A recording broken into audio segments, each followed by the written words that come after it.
Get it.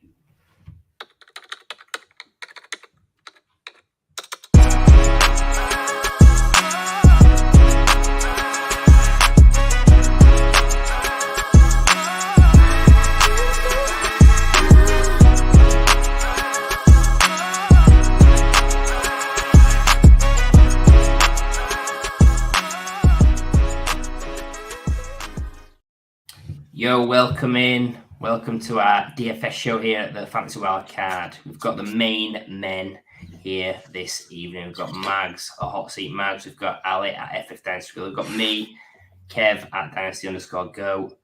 You can see Maverick's got his shades on tonight. Ali, we'll come to you first. How are you doing? Over the moon, mate. Absolutely over the moon. Took down the biggest contest, bigger than the Millie Maker. Who needs the Millie Maker when you can just defeat you two smart gentlemen and just feel on top of the world? So, yeah, feeling good. It's the first time I've had the shades on this season. It was my best week in DFS, and yeah, looking to smash it again and go back to back this week. So, yeah, looking forward to it. How are you two?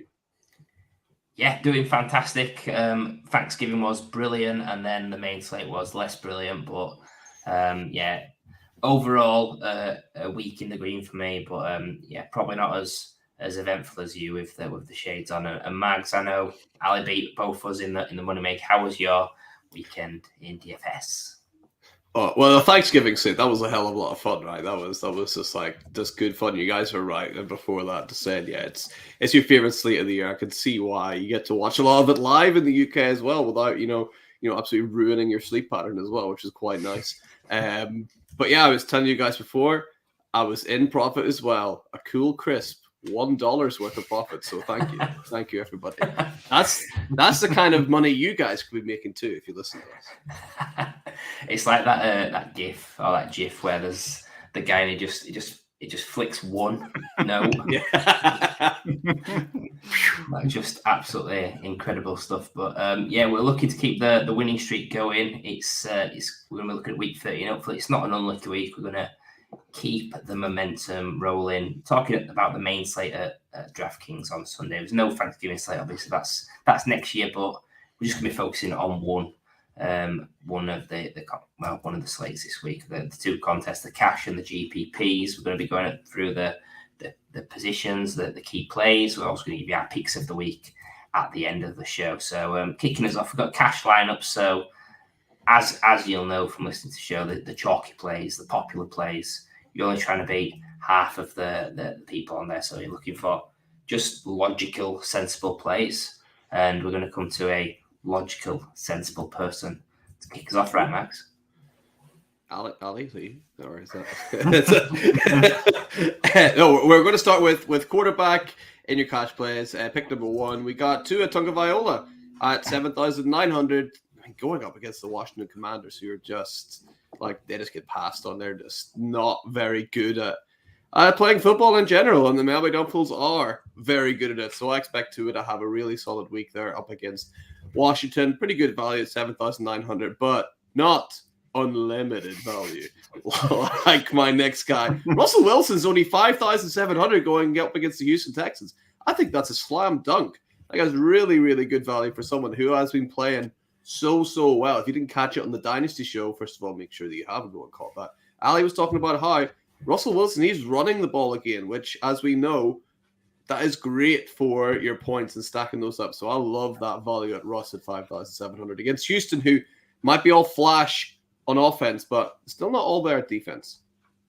Yeah, I love those picks, Max, to kick us off. I think, yeah, Tua, a lot to like with the weapons and the matchup. And I think as well it helps with having Sam Howell on the other side who's willing to sling it around and make it an interesting one. So I think he's a logical play for cash. I like that. And then Russell Wilson is sneakily been fantastic this season, really picking up pace under Sean Payton and showing us what he could do, taking us back down memory lane to better days when it was in Seattle. So yeah, 5,700 is a great price as well for cash. You can fit in a lot of those stars alongside him, and it's in a matchup where Houston, CJ Stroud on the other side, people are going to love that. So great way to kick off the show. We're going to move to the cash running backs now. We're going to come to Ali, and we're going to come to a guy that's I think on the dinosaur you mentioned that he's the Yeti, but I think he's more like Mr. Plow. He is. I'm wearing the shades. He's wearing the crown. It is Derrick Henry, 6,800 versus the Indianapolis Colts. The Yeti is officially warming up. 2 touchdown performance this past week. I just think the matchup with the Colts is a fantastic one.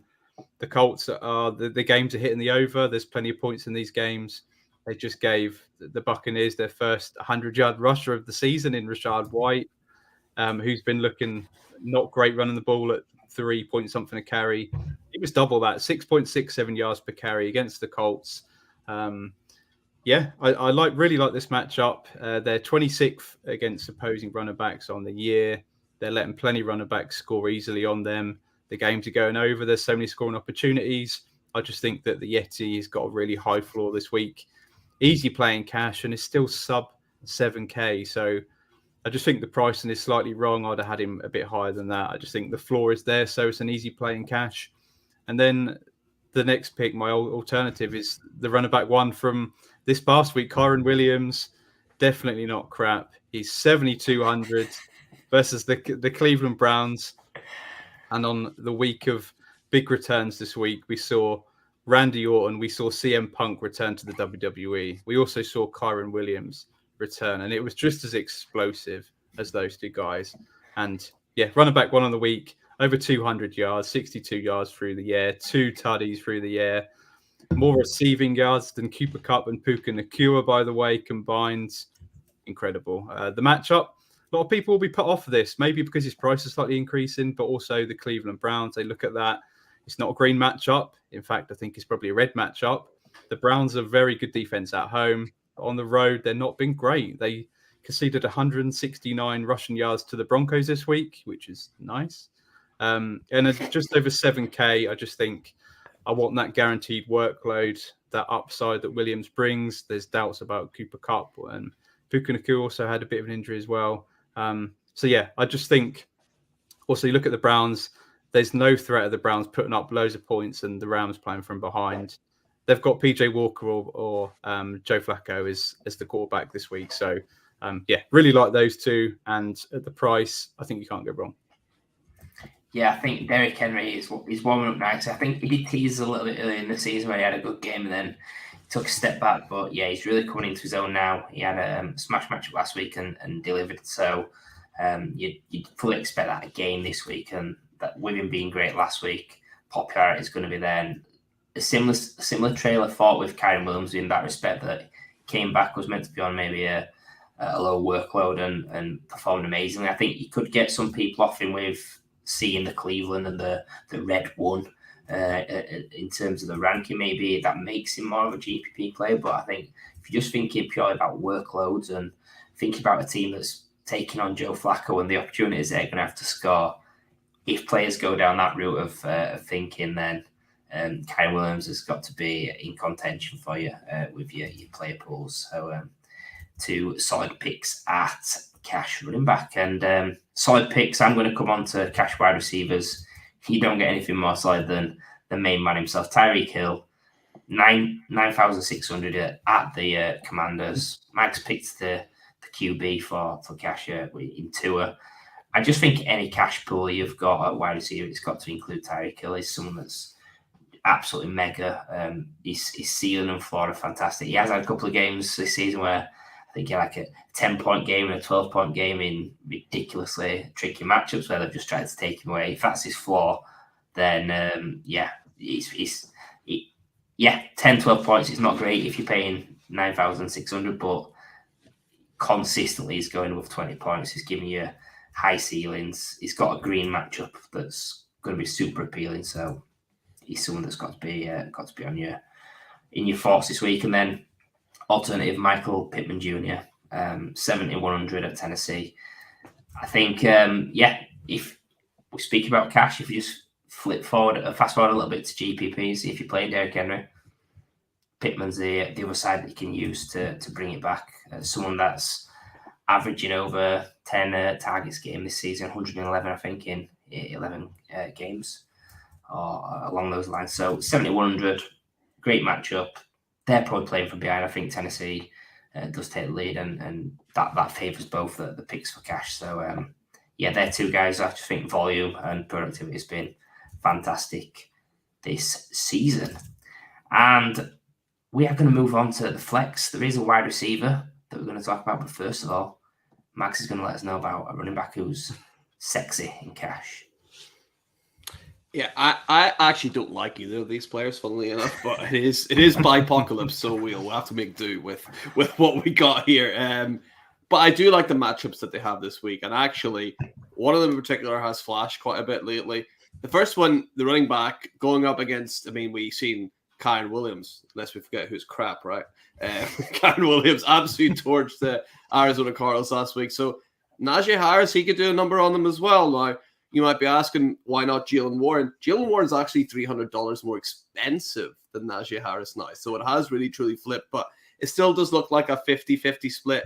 Warren, of course, spilled the ball last week. So that's not really going to impress a new offensive coordinator. So I expect Najee might continue to get at least 50% there. So I'll just take the discount on the player there with 300 off at 5,200. Second one, a guy who has looked pretty terrible all the way up until a couple of weeks ago. Cortland Sutton's been coming on lately. Some remarkably good catches. But again, that matchup, talked about Russell Wilson earlier, the Texans, they can still be thrown on. They can still be passed on. So Sutton seems to be the main target there over at the Denver Broncos with Jerry Jeudy in the bad books for whatever reason. So I like Sutton in cash as well. I think he should be a nice safe play. Yeah, I think a theme we've had this season for cash is anyone playing the Cardinals. So Najee Harris, 5,200, I think. Great shout, great play there. And then Cortland Sutton, I think stats-wise, he's got some ridiculous efficient stat in the red zone about catching 12 touchdowns on 8 targets or something like that, where it's just, it's unreal. Obviously, I said 12 and 8 on purpose. That is pretty good, yeah. So I think they're both really solid picks and both cheaper than 5,500, which is you're going to be able to fit in some of these stars we mentioned above to get those lineups rocking and rolling. And speaking of rock and roll, we're going to come to cash tight end. What are you doing to me, Ali? Yeah, sit down, Kev. Keep your pants on. David Njoku, tight end 1, 4,100. Taking on the LA Rams. You want targets? I'll give you plenty of targets for your cash. 56 targets in his last 6 games. He's averaging over 9 targets a game for a tight end. On the Browns, who have gone through loads of quarterbacks this season, probably going to get another one this week. He's been tight end 6 since week 7, tight end 10 overall on the season. He's quietly having a decent season for Njoku, who started off slowly. And just, whichever quarterback under center has just been peppering Njoku with targets. It's been consistent. We also saw Amari Cooper leave the game with an injury this week. So if that's the case and he can't go, Njoku you can prime him for 9-10 targets once more. And we're looking for that safe floor. And at 4,100, the matchup is really good as well. 25th against opposing tight ends. They're leaking points to tight end position. Really like that. And then if you want to pay up a bit more, Sam Laporte is going to be an interesting and a popular play at 5,600 at the New Orleans Saints. The rookie sensation, he got back on track this week against Green Bay. He had 8 targets, sort of looking back to where he was at the start of the year when he had a really nice role. He is the second most expensive tight end on the slate, but for me, I just feel like it's worth paying up for Laporte. You've got George Kittle, who's $500 more expensive, but he is far more of a volatile player, in my opinion. So I'll just take the slight savings and stick with Laporte. Looking at the matchup again, it's in green. New Orleans ranked 24th against opposing tight ends. Very exploitable matchup. I just think, looking at the over-under as well, it's 46 points over-under, so it's quite a high over-under. They're expecting points in this game. I'm watching with interest, and I want some aspect of the Lions offense. So Sam Laporte seems a safe piece to have in cash. Yeah, David Njoku, that's always going to get the thumbs up from me. What a guy. Whoever's been at QB, he's done great. So I love that pick. And then Sam Laporte, a player that I slated a couple of weeks back. Obviously, he was going to score a touchdown last week, so I did win a bit of money on that.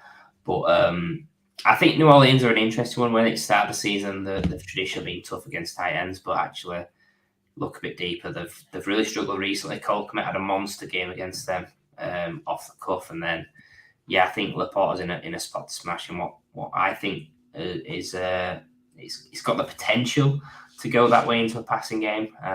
So I really love those picks there. I'm going to talk about the cash defensive special teams, and just going to focus on one game. We've got the Jets, who are at home to the Falcons, 3,500. Jets have been fantastic at home pretty much all season in terms of fantasy. They've had some tough matchups on there. But I think, 3,500, I'm thinking about who's the QB I'm facing when I'm coming to think about cash defense, special teams. Desmond Ridder, yes, he's back. He's got the good job back. He's done okay from a real life point of view, but I just think he's someone that I'm not too scared of. I think he has got mistakes in him, and he's someone that the Jets are at home. I really like that to put him in a tough spot in a harsh environment. And then the alternate is the flip side. It's the Falcons, 3,400 at the Jets. Just again, Tim Boyle, probably the greatest. Just what a memorable play that was to have the Hail Mary interception for a touchdown. It's funny that actually the Jets have two of the most memorable defensive touchdowns against them. In fact, giving the butt fumble and then that Hail Mary touchdown, just unbelievable. But anyway, Falcons 3,400 playing Boyle. Again, there's mistakes in him. I think it's a really interesting play, and people are going to be looking at that match and thinking, right, it's time to make some cash. Okay, so moving on from cash, we're going to go on to GPP. And this one, it's all about thinking a little bit differently, thinking outside the box. How can we be contrarian? And if everybody's doing one thing, if I do the other, it's potential to really blow up and in my favour. You're trying to be number one in this contest. So things like stacks, correlations, bringbacks the other way are really important. You're trying to be unique. So while there will be some obvious plays in here, think about how you can get different on the back of these plays to get that unique lineup.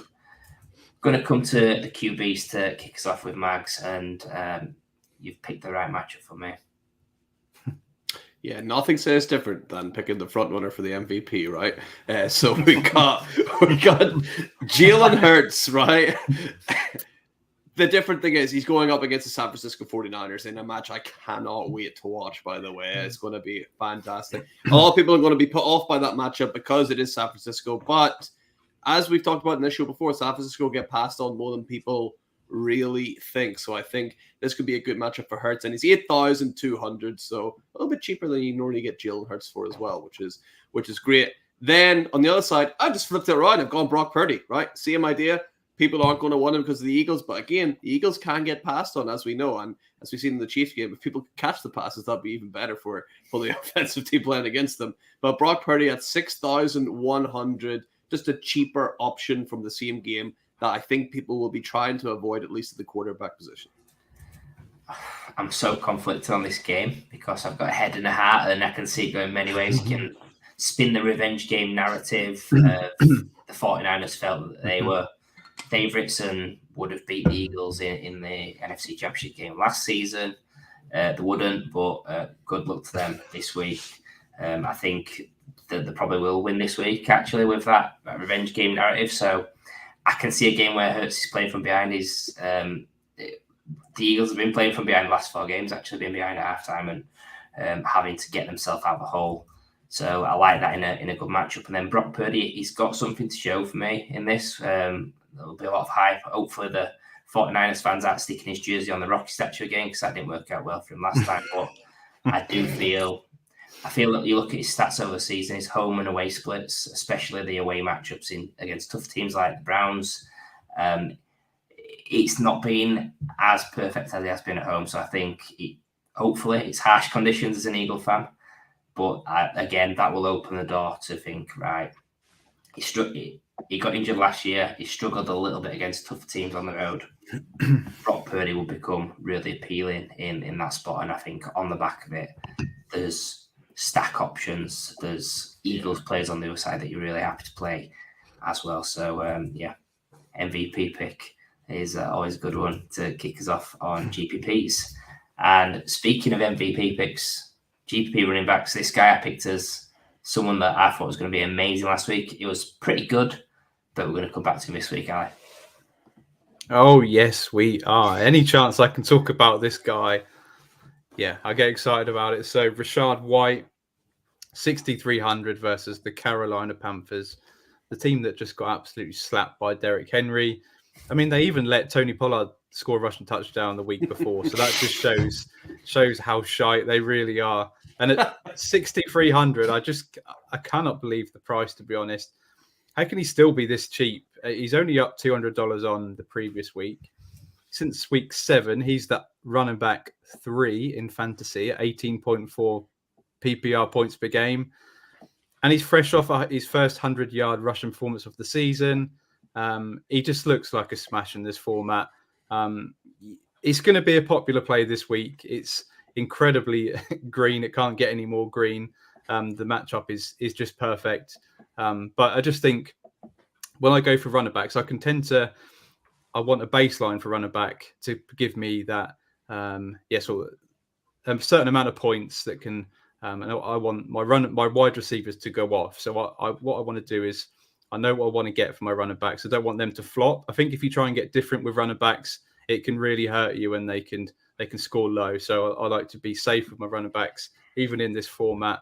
Just think that the floor is there for Rachaad White, and obviously the situation for the Buccaneers is pretty desperate right now. That Todd Bowles, his seat right now is absolutely boiling. He's desperate to win. I just expect lots of usage, lots of targets, and a big game for Rachaad White against the Panthers. You can't stop anybody in the running game. The alternative is a guy we spoke about in the cash section. It's Najee Harris, 5,200 at the Cardinals.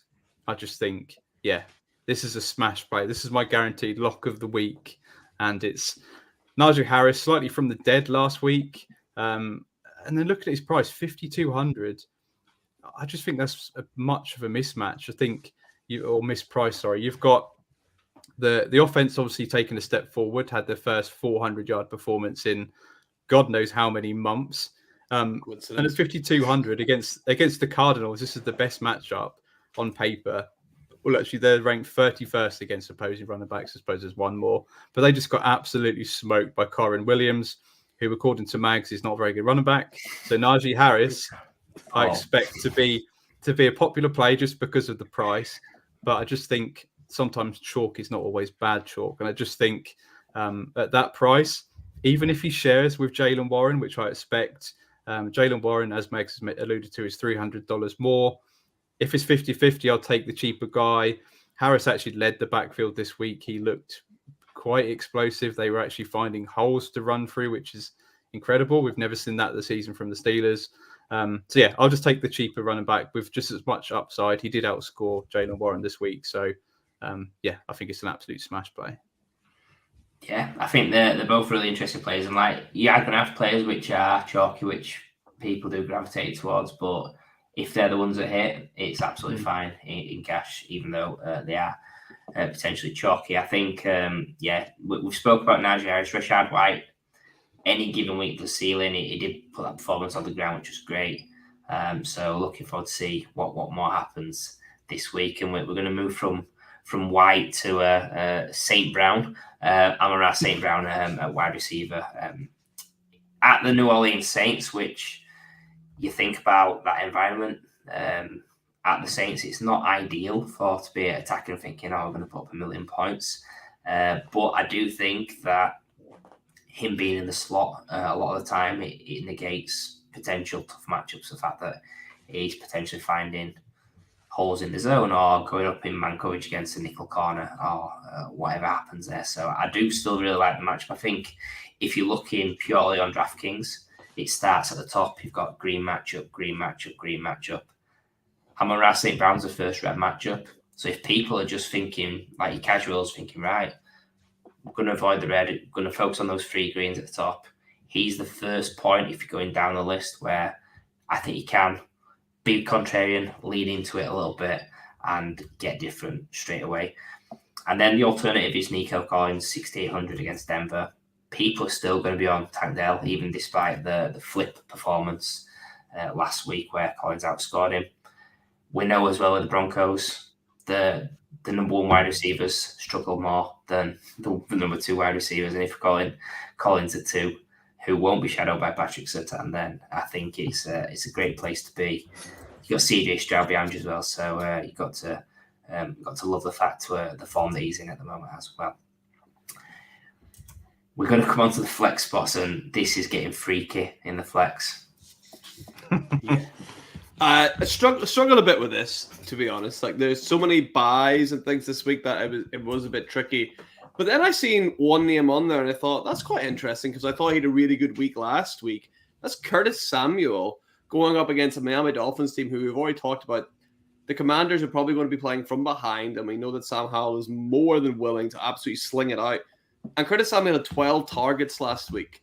So we're seeing that when Samuel's actually fit and healthy and on the field, then Howell's quite happily going to target him. And if I can get someone who's getting 12 targets with 9 receptions for 4,100, I think that's a pretty good option to put into your flex spot. The second one is just the ultimate, Hail Mary, right? We've spoken about it before. It's Taysom Hill. They've got nobody who's healthy at all. They've got no wide receivers. They're all injured. They've got nobody on their team. I think Taysom Hill is going to throw catches to himself come the weekend, right? He's going to be catching touchdown passes that he's throwing. Just the amount of injuries that they have, I think Taysom's going to have to be a big part of this offense. And again, at 5,200, I know the old adage is you don't put tight ends in at quarterback, or in at the flex spot, but we're not really calling Taysom Hill a tight end anymore, are we? No, you've brought us some humour to the show, but actually, look, you mentioned all the injuries. He's probably going to take snaps at QB with Derek Carr banged up, and yeah, he's such a wild card, isn't he? The fact that he could be passing, receiving, rushing, returning punts. I don't know. He can do it okay. So I think that's an interesting one. And then Curtis Samuel, yeah, he's a banger. Like every week, he's got that sneaky upside where he's got a 20-point game in 5x, which would be amazing at that price. And in a game where they're going to be playing from behind, like you say. So it's really interesting indeed. We're now going to come to the GPP tight end plays, and hopefully this first one doesn't hit, but if it does, then it might help you win some money. So as a spectator, I wish this definitely does hit. It's George Kittle, 6,100 at Philadelphia Eagles, and we're playing GPP here, large field tournaments. We're aiming to finish first. So this guy has certainly got the highest ceiling on the slate in terms of the tight ends, perhaps outside of Taysom Hill. This guy's got it. I just think a lot of people will be put off George Kittle due to last week's absolute dud he put up against the Seahawks, where I thought he was going to smash because he always smashes against them. And the fact that he's the most expensive tight end on the slate, I think that will put people off. And I also think it's a really good way of getting different, because a lot of people are going to have Brandon Ayuk, they're going to have Deebo Samuel for his price, and obviously Christian McCaffrey is expensive, but everybody wants to pay up because he gives you 20 points every single week. So I think it's a good way of getting different to those guys, especially if you want to stack in with Brock Purdy. I'm still happy paying up for George Kittle this week. He's still the tight end 1 in points per game since week 8. It's in a matchup that's really good on paper. The Eagles are 27th against opposing tight ends in points given up. You look at the over-under at 46.5 points. That's really good. It's the second highest on the slate behind the Dolphins. It were always the highest. I just think it's worth taking a punt on George Kittle. It always is, because his high is just higher than any other tight end on the slate. So if he hits, you're in a chance of winning the big money. And then alternative is Dalton Schultz. And a bit like your pick of Nico Collins, it's just another way of getting different, because everybody's going to have Tank Dell. I think Nico Collins can be popular as well. Everyone loves CJ Stroud, but I just think, Dalton Schultz, we've seen his ceiling a number of times this year. I think I want a tight end that can possibly hit 20 points in GPP that can really put me over the edge and put me on top.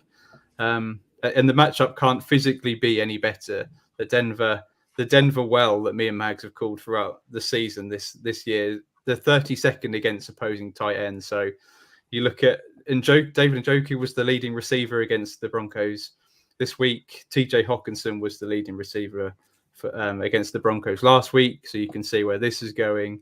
And yeah, you just look at this past week. Dalton Schultz, he had himself a down game, but I just think there's no way of getting back on track, no better way than playing the Denver Broncos. And in what could be, I think, a really tasty matchup, I think both these offenses are going to be able to move the ball and score plenty of points. So we're looking for a touchdown and a nice big play for Dalton Schultz to pay off at this price of 5K. Yeah, George Kittle's ceiling's amazing every week, so that's definitely in play against an Eagles defense, which, they're not great against tight end. Sporadically, they do put the good performance in here and there, but tight end wise, terrible. And then Dalton Schultz, just love the matchup, love the guy that's a way to get different off of CJ Stroud as well. So great picks there. I'm going to bring you on to the defense special teams in GPP. I think the first one for me that stands out is Saints, 2,700. They're at home. They're in the Superdome. I love that crowd. I love the fact that Jared Goff, he's in a dome, which helps his baby hands, but he struggled on Thanksgiving. But that's a concern for me that he might be hitting a bit of bad form. And there's not many great places, not many worse places to play than on the road against the Saints. So I think there's potential for a couple of mistakes in his game. He's generally been pretty good for not turning the ball over, and then he had that awful Thanksgiving. So hopefully more of that moving forward. And then the alternative defensive special teams, Ali's got the shades on. We've got to try and knock that grin off his face a little bit, haven't we? Taking the Panthers, 2,500 out of the books. New coach syndrome is the reason for this. I just think Baker Mayfield's gunslinger. He's got maybe an interception in him. Just need a bit of luck with a sack fumble or some sort of turnover for a touchdown to really hit with the Panthers. Who from memory, if I'm right, they play the Bucs pretty tough. I think that did they beat Tom Brady in his last season at home. So if that's right, I think it was 27-3 with Tom Brady. If that's the case, it set him up nicely for our wildcard quiz that we might be doing this weekend. So hopefully it was correct. But enough of that. We're going to move on to the exciting part of the show, the picks of the week, where we're identifying the main person, the main guy that was sticking our flag to this week, who needs to be in your lineups. And we'll come to you first, Magsy. Yeah, this one comes straight from the gut. Right, this is no real reason I should be doing this, especially the way that he's been playing. I think Austin Eckler's coming back. I think Justin Herbert is sick and tired of the absolute rubbish that he's been having to throw to lately. Austin Eckler hasn't had a single game this season where he's been given more like double-digit targets, something that he had several times last year. I think this could be the game against the Patriots where Eckler just gets heavily used in the passing game because he's someone that can actually catch the ball for the Chargers. So he's 8,300 against the Patriots. So he's my pick of the week. I'll be putting him in. I love that spice. The community seems to be out on Eckler, so I think it's a great time to pounce and stick him in your lineups. And we're coming to your pick of the week, Ali. It's a first on the Wildcard DFS show. This guy, he's appeared in all the segments. I cannot believe it's this guy that's took the Triple Crowns. Yeah. You would not believe the season he's had to been in every single segment of this show, but it's a bit of I wanted a bit of a spicy pick, but I just can't stop thinking about this guy in this matchup. Najee Harris, 5,200 against the Cardinals in just the best matchup on paper. I just can't see anything other than Najee Harris and Jalen Warren running all over the Cardinals in an environment where Kyler Murray can hopefully put up some points. I'll just take the cheaper one of the two in Najee, who looked the better running back this week. Absolutely love that. It's going to be popular, but it's my guaranteed lock of the week. So how could I not pick it as my pick of the week? Got the seal of approval there from the grill on that one. And my pick of the week, he's been on the show tonight. I tried to hold it together when his name got mentioned and purposefully didn't share with Max or Ali who I was going to pick. It's obviously David Njoku. He's hitting form. He's got a great matchup. He's a league winner. So honestly, he's the main man this week. Do you know what? He might not get a touchdown because there's Joe Flacco in town, but he might get 67 targets, which is it means he's going to catch at least 10 of them. So yeah, that's my pick of the week there. So yeah, thank you for tuning in. Be sure to follow us and subscribe to us on X and YouTube at Wildcard DFS and the Fantasy Wildcard. We've got this show that comes out every Wednesday, but also be sure to look out for our Moneymaker. It's a $5 entry, single entry into our competition. You get the chance to take on us free. You get the chance to wear the shades like Ali is tonight if you do win. So keep your eyes peeled from Thursday onwards. The more entries, the bigger the prize. But yeah, thank you once again. Have a lovely evening, and we will see you again very soon.